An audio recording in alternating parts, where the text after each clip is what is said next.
In this video I'm going to do a wrap up of my trip to Castilla La Mancha, provide a little bit more information about the locations, and specifically I want to give you more details on exactly how I shot this image.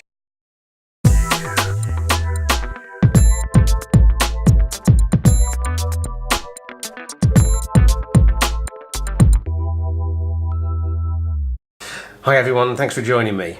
And this video is going to be kind of a wrap up of the trip that I did to Castilla La Mancha. Just the kind of stuff that perhaps I didn't include in the on location videos that I've already published. But specifically, I also wanted to talk a bit more about this image. It's kind of my star image of the trip, and it's an image that I'm really happy with. And I'm conscious that in the on location video I didn't talk that much about the image and about how I shot it, and I think it deserves a bit more explanation in terms of what I actually did to get it and why it was a challenge and a risk to shoot it. So I'll do that in a minute. But first, I wanted to talk about the locations that we went to. I hope you'll enjoy this video. If you're new to my channel and you enjoy this video, please consider hitting subscribe. If you're already a subscriber, then thank you very much. I really do appreciate the support. Our trip was to the Castilla La Mancha region of Spain, which is quite a big area. It's largely open plains, although there are a few sort of hills and mountains around. Very different to the geography where we live, which is very mountainous. We went to two locations there. The first location and the first video that I did was the city of Toledo, and the second location was a much smaller town called Consuegra. And what I'm going to do is start off by talking about the second location, Consuegra. If you haven't seen the video from Consuegra, then I suggest you check it out before watching the rest of this. So I'll pop a link to that up there now if you want to go and have a look at it. Consuegra is best known for its windmills. They're believed to be the windmills described by the author Miguel de Cervantes in his 17th century novel Don Quixote. It's unclear exactly how old these windmills are, but if they're described in a 17th century novel, then we assume that they are at least 17th century or older. So there are actually 12 windmills on the hill. When I was there I thought there was only 11, but apparently there's 12. There used to be 13. They've been restored, and some of them have been repurposed. So there's one's tourist information centre, one's a kind of gift shop I think, one's a little bar cafe. 3 of them have still got the original workings in. Each of the windmills has a name that is taken from the novel Don Quixote. And of course, in the novel, Don Quixote mistakes the windmills for giants and challenges them to a fight, hence the term tilting at windmills, or tilting being another name for jousting. We stayed in an apartment which is actually on the side of the hill that the windmills are on, and it was really convenient because I could walk out of the apartment and up a little track on the side of the hill, and that would bring me out onto the access road up to where the windmills are, and they're stretched out across the hill along with the castle, the Castilla de Consuegra. It is possible to drive up there. In fact, lots of people were doing that, and you can drive up all the way up to the end of the windmills, which would be great if you couldn't actually do the walk, because it is quite a steep hill. The windmills don't actually work, so they don't move. I think they've probably been locked down to make sure that they don't get damaged in the winds. Obviously they're historic, but they're definitely worth seeing. They're beautifully sort of painted up in white, so they reflect the light really nicely. It is possible to go into at least one of them to see the workings. You have to pay. It's not a lot, I don't think. And you can also go into the castle there and have a look around. Again, you have to pay to go in. I guess I shouldn't have been surprised that it was really windy there. I guess you build windmills where there's going to be wind. But I do believe that the wind conditions that I experienced there were more extreme than you would normally expect. Ultimately, I got some images that I was quite pleased with. I will just mention that the final image I shot there on the morning shoot which was this image. I said in the video that I was going to crop that 16:9 or 2:1. In fact, I cropped it even further than that. It's not a specific format. I think it's something like about 2.6:1 or something like that, 2.7:1, just because I felt it worked better in that format with the conditions that we had. And you should never be afraid to crop an image to make it look its best. And it's still, you know, a big enough image. You could print it as a good size image and it would look absolutely fine. Let's talk about our first location and the first video that I did, which was Toledo. And again, if you haven't seen that, I'll pop a link to that up there now. Toledo is a historic city. It's dates back, I think there's been something there for about 2,000 years. It sits up on a high, steep hillside, bordered on three sides by a river. If you want to go and visit Toledo, and you want to actually explore it and see the sights, then you've got to be prepared to not only do some walking, but do some walking on some pretty steep hills. You can see quite a lot of it from things like tourist buses. There's a number of these, they call them tourist trains, which are basically, you know, a little truck with a series of trailers behind that looks like a train, and they drive around all over the place packed with people and stop at certain locations. So you can avoid doing a lot of walking if you want to. We actually did a lot of walking around in the city, but it is quite touristy.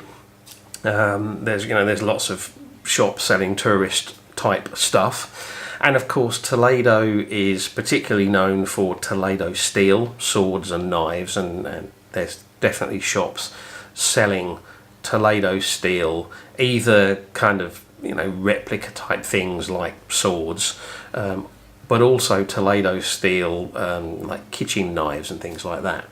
Now I must admit, in deciding to go to Toledo, I had looked at what was there, and I'd looked at some of the images that people have taken, and I'd seen quite a few shots taken from the overlook points, which did look really nice. And I must admit, I was kind of reluctant to go and shoot that same scene because I wanted to try to find something different. That's why on the morning shoot that I did, I went to an area where I haven't actually seen a lot of photographs taken from. And I was glad that I did that to get something a bit different. But ultimately I decided that if I was going to go to Toledo, maybe I should go and have a look at that kind of iconic viewpoint, which is why I went there for the sunset shoot. Now I have to admit that when I got there and looked at it, I wasn't sure how well it was going to work out. It's a very large scene to fit in, and the obvious way to do it would be to shoot a panorama. But I'd misjudged where the sun was going to be, and to try to get a panorama was going to be tricky because of where the sun was actually going to be setting.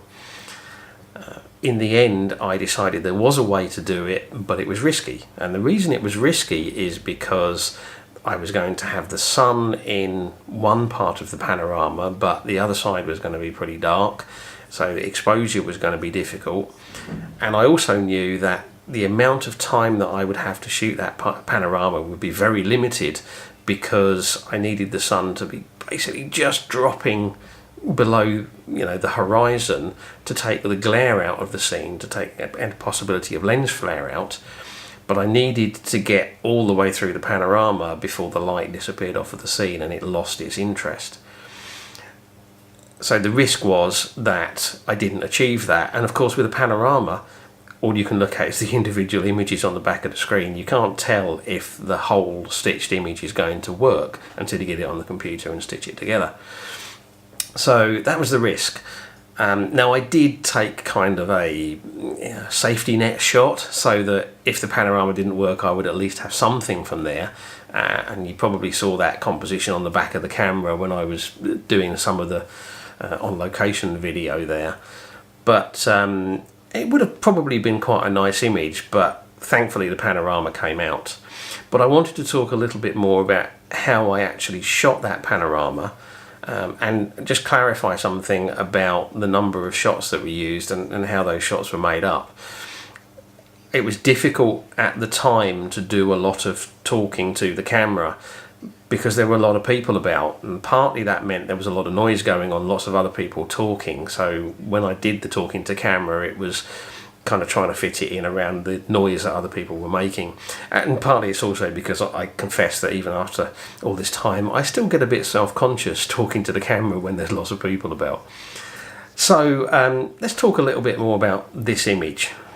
Okay, so this is the finished image. But of course it didn't start out like this. It started out as individual vertical images. So let's have a look at those.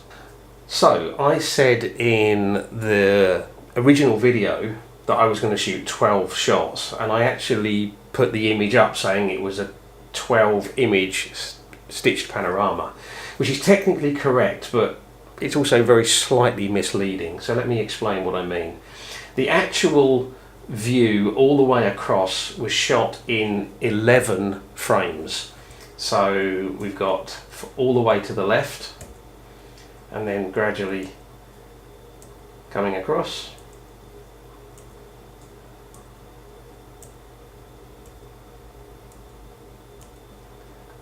That's the 11 frames. Now, if you notice looking at these frames, the left hand side of the scene was massively brighter than the right hand side of the scene.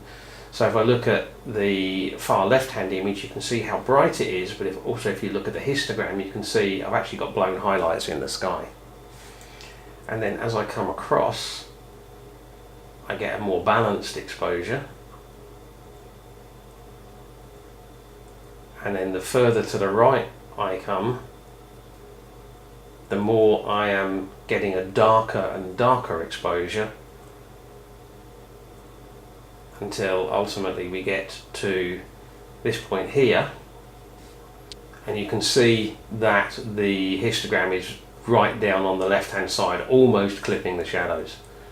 So when I create a panorama in Lightroom, I don't process the individual images. I stitch them together first, and then I process the raw file which comes out of it, because Lightroom produces a brand new, very large raw file of the panorama. So all I did with these 11 frames is I selected them all and I clicked Photo Merge and Panorama, and that then creates first a preview of the panorama. And of course I can actually do maybe just a little bit of adjustment with using the boundary warp, just to sort of tighten it up, and then I can crop that later to fit properly. One thing to just mention here is, if you actually look, there's not an awful lot of wasted space in this panorama. Sometimes when you see panoramas that are stitched, they've got all sorts of this white bit is sort of in and out all over the place. The reason that this panorama is so clean in this way is because I took the time to level my tripod. It's really important when shooting a panorama. I'm not going to actually let this process because it will take a while. But what you can see looking at this panorama, in fact what I'll do is I'll look at the one that I shot. Okay, so this is the panorama after I've done a bit of work to it. So I brought the shadows up, I've pulled the highlights back, and I've sort of done my white and black point, added a little bit of vibrance, but other than that I haven't done a lot more to it. And what you can see is the panorama looks nice. There's some nice light on the sides of the buildings here. Sorry, my computer's on a go slow. Nice light on the sides of the buildings here, but look at the sky over here. That was that far left hand frame, and you can see the highlights are blown. Even though I've pulled them back, I haven't recovered that highlight detail enough, and I can't get the detail back in there because they've been blown out in the original image. But this is where I'd actually thought ahead about how I was going to deal with that. So if I go back and have a look at my original 11 images that I stitched, I took the first image, which I knew had blown highlights in, I actually took another version of that, only one. And that one I actually reduced the exposure by a stop. What that means is I've only now got slightly blown highlights right in where the bit of the sun is, which is absolutely fine. So what I did was I took my completed panorama into Photoshop. I also took this image into Photoshop, lined this up on the panorama, and then just use a layer mask to blend in that sky so that my panorama had detail in this part of the sky. Now, in an ideal world, what I would probably have done is bracketed each exposure. So each frame I would have shot one exposed for the highlights, one exposed for the midtones, and one exposed for the shadows. And I would have done that all the way across. And then in Lightroom, I would have done, instead of just doing a merge to panorama, I would have done a HDR panorama merge. And that would have actually meant that I probably had better quality information for both the highlights and the darker sides. The reason I didn't do that was simply because there just wasn't time. The sun goes down very, very quickly, particularly now we're coming into summer. It goes down really, really fast. And I needed this image to be shot just as the sun was dipping down out of view. So it was obscured enough that it wasn't creating lens flare, but it was still putting light on the scene. So if we look at, for example, this frame here, you can see there's light on the side of the Alcazar building here. If we look at this one, you can see the light on here, the light on these buildings here. There's still side lighting coming in, but the conditions when there was still light but the sun was being sufficiently blocked to get the image probably only lasted for a minute and a half, 2 minutes. And to shoot an 11 frame panorama like this probably took over a minute, because you do the first shot, I'm shooting with a 2-second timer to avoid camera shake from me pressing the shutter release button. 2-second timer, and then you've got to move the camera, say another 2 seconds to do that, 2 seconds to let everything settle down after you've moved it, 2-second timer for the next image, and so on. So it took over a minute. If I had done a bracketed exposure for each of these, it would probably have taken 2.5 to 3 minutes, and by the time I'd finished it I would have lost the light on the scene. So I took the choice to do it this way, and it worked, so I'm happy. So let's take a final look at that image.